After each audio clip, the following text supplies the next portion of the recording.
Bismillahirrahmanirrahim. Alhamdulillahirabbil alamin. Arrahmanirrahim. Maliki yaumiddin. Iyyaka na'budu wa iyyaka nasta'in.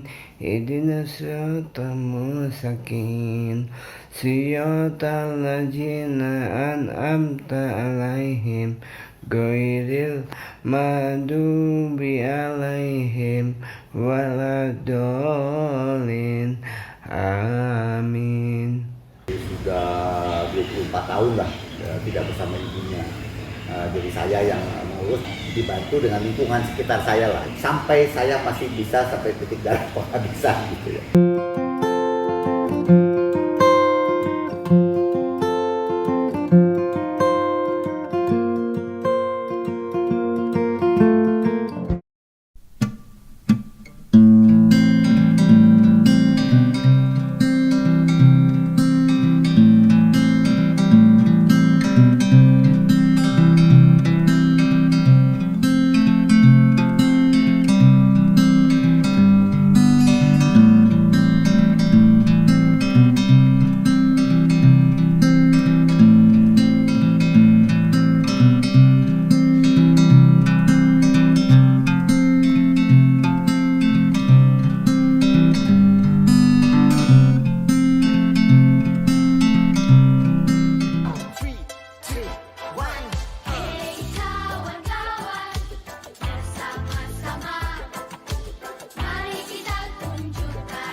Persatuan Orang Tua Anak dengan Down Syndrome.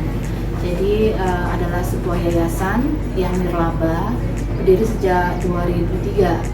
Jadi awalnya itu adalah ibu-ibu. Kita kan tahu tahun 2003 itu informasi tentang Down Syndrome itu masih sangat minim ya Mbak ya. Dan sosial media, kemudian literatur pun pada saat itu belum ada. Jadi pada waktu itu ada 3 perempuan, Bu Noni, Bu Ariati itu salah satunya beliau suka ngumpul tuh di KKTK, itu kembang anak gitu ya. Mereka nganterin anak-anaknya karena kan pusat terapi juga waktu itu masih sangat minim, adanya hanya di harapan kita ya. Terus mereka ngobrol-ngobrol, kita harus bisa saling support nih satu dengan yang lain gitu ya. Terus gimana sih caranya? Akhirnya mereka sering kumpul-kumpul, kopi darat, kemudian bikin pertemuan-pertemuan yang menghadirkan para dokter gitu. Akhirnya dimulai disahkan tahun 2003 itu gitu.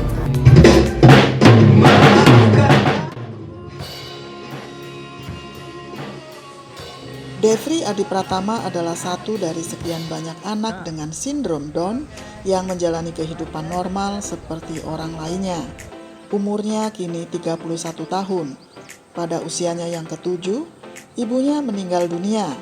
Dan selama 24 tahun, ia diasuh oleh ayahnya, Jeffrey Ong. Sudah mendahului kita, sudah meninggal waktu Devri umur 7 tahun. Jadi sudah 24 tahun lah tidak bersama ibunya. Jadi saya yang mengurus, dibantu dengan lingkungan sekitar saya lah, ya keluarga, mbaknya di rumah, itu segala macam gitu. Saya sadari bahwa karena umur saya juga sudah tidak muda lagi gitu kan, pasti ada batasnya gitu ya. Tapi ya yang kita bisa lakukan saat ini hanya secara maksimal apa saja yang bisa kita lakukan supaya dia bisa punya bekal. Anak dengan sindrom Down bisa menjalankan kegiatan sehari-hari sama seperti anak-anak normal lainnya. Mereka bisa mandiri, bersekolah, melakukan aktivitas yang mereka suka seperti berolahraga atau bermain musik. Mereka juga bisa bersosialisasi, berkomunikasi dengan baik, tidak ada bedanya dengan kita. Berdasarkan pengetahuan yang kita baca, kita dengar, bahwa memang anak-anak berkebutuhan khusus itu harus memang didorong untuk mengembangkan kemampuan dan juga berinteraksi, dan juga terus untuk didorong untuk supaya menstimulasi mereka dalam hal intelektual dan juga mengembangkan keterampilan. Kalau tidak distimulasi secara baik, cenderung akan menurun. Nah, pertama ada les keyboard yang online. Kemudian biasa saya ajak sholat Jumat, terus sore jam 4 tuh ada les bahasa Inggris yang sudah temu muka tapi di rumah gitu. Guys, nama saya Devri Pratama. Hari ini Devri sama Bapak habis berenang supaya badan sehat. Habis berenang kita makan-makan di Citos. Mau tahu makan apa? Chicken teriyaki. Enak loh guys. Sikap terbuka, dukungan keluarga dan lingkungan yang menerima adalah kunci utamanya. Saat ini banyak ditemui komunitas anak dengan sindrom Down yang bergandengan tangan untuk saling menguatkan. Penting untuk orang tua untuk membiasakan membawa anak keluar ke muka publik itu untuk belajar berinteraksi, belajar bersikap, belajar meningkatkan percaya diri dalam bereaksi dengan orang lain gitu ya. Jadi hanya dengan begitu mereka nanti bisa punya kualitas hidup yang lebih baik juga karena mereka bisa berinteraksi dengan orang dengan baik gitu. Nah, yang satu yang sering jadi keterbatasan anak Down syndrome pada waktu kecil, mereka sulit berbicara atau berbicara tidak jelas. Makanya investasi di awal untuk terapi bicara sangat penting. Pemerintah perlu memberikan dukungan lebih kepada anak dengan sindrom Down, terutama untuk menyediakan sarana pendidikan dengan guru-guru yang berlatar belakang pendidikan luar biasa. Selain itu, juga memberikan kesempatan kepada mereka untuk bisa bekerja. Kita kan di sini masih belum bisa mengandalkan ke dukungan dari pemerintah gitu ya. Sekolah pun kebanyakan swasta gitu, sekolah-sekolah berkebutuhan khusus gitu ya, yang pemerintah masih sangat terbatas. Jadi kebanyakan masih sekolah-sekolah swasta yang harus tanggung oleh orang tua sendiri gitu, dengan keterbatasan sumber daya dari guru-gurunya sendiri.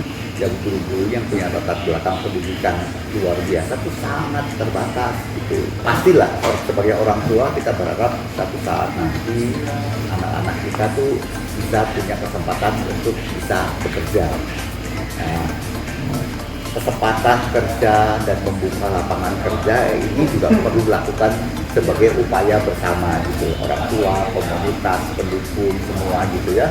Dan juga bagaimana kita meyakinkan ya baik itu swasta atau pemerintah mau memberikan kesempatan, mau memberikan pelatihan supaya mereka bisa masuk ke lapangan kerja. Ya kalau mereka masuk ke lapangan kerja punya penghasilan sendiri itu sudah sesuatu yang memang kemajuan yang baik lah. POTATS atau Persatuan Orang Tua Anak Down Syndrome adalah salah satu organisasi yang mendukung orang tua yang memiliki anak dengan sindrom Down. Anggotanya berasal dari sejumlah kota di Indonesia. Organisasi ini memiliki segudang kegiatan untuk mendukung anak-anak berkebutuhan khusus ini. Dan alhamdulillah saat ini POTATS sudah mempunyai 2.000 anggota keluarga yang kita menyebutnya sahabat POTATS, yang tersebar tidak hanya di Jakarta aja tapi juga di seluruh Indonesia. Peringatan Hari Down Syndrome sedunia tahun ini mengangkat tema Connect yang bermakna terhubung. Meski diperingati di masa pandemi, namun organisasi yang mensupport anak dengan sindrom Down tetap berhubungan dan saling menyemangati. Di setiap bulan Maret itu diperingati sebagai Hari Down Syndrome Dunia. Bulan Oktober kita merayakan sebagai bulan peduli Down Syndrome. Nah, itu biasanya event-event besar tuh. Ada acara off-air-nya, ada acara on-air-nya, biasanya kan juga wawancara dengan berbagai macam media gitu ya. Nah, tapi di masa pandemi ini berubah nih, karena kan kita tahu kita harus banyak di rumah dan lain sebagainya, jadi semua kegiatan secara virtual. Tapi informasi seperti seminar atau workshop kita selenggarakan melalui webinar dan Zoom ya, virtual activity. Nah, POTATS sejak 2 tahun lalu punya namanya Rumah Ceria Down Syndrome. Jadi Rumah Ceria Down Syndrome itu sebagai wadah buat anak-anak seperti Tara ini ya, setelah mereka sekolah mereka ngapain sih gitu kan. Kan tidak banyak tempat-tempat les atau tempat-tempat kegiatan yang bisa menerima anak-anak ABK. Jadi kami memberikan wadah kepada anak-anak ini setelah mereka pulang sekolah mereka bisa ada les tari, SMK, barista, kemudian musik gitu ya, perkusi, karate, renang seperti itu. Nah, masa pandemi ini juga kegiatan itu masih ada, tetapi tentu berubah, tidak melalui pertemuan secara offline tapi secara online dengan Zoom atau webinar itu tadi. Anak-anak dengan sindrom Down seperti Devri memiliki hak yang sama untuk bisa tumbuh normal, bersekolah, dan melakukan kegiatan outdoor. Anak dengan sindrom Down bisa mengembangkan bakatnya jika mendapat kesempatan dan diterima oleh lingkungan sekitar. Mulai nomor satu seperti yang tadi saya sampaikan, kuatkan hati dulu gitu. Kuatkan hati, besarkan hati, ikhlaskan apa yang sudah kita terima sebagai amanah gitu. Dengan itu ke depan akan sangat memudahkan segalanya gitu ya. Artinya ya ke depan-depannya kan ikhtiar saja gitu ya, kita mau membuka diri dan jangan malu-malu bawa anak kita keluar hadapkan ke publik gitu. Ya, dengan begitu anak kita bisa berkembang dan publik bisa belajar menerima dengan baik. Terima kasih telah menyaksikan video ini. Jangan lupa subscribe, like, komen, dan share agar pesan positif dari tayangan ini sampai kepada lebih banyak orang. Sampai jumpa di video kami berikutnya.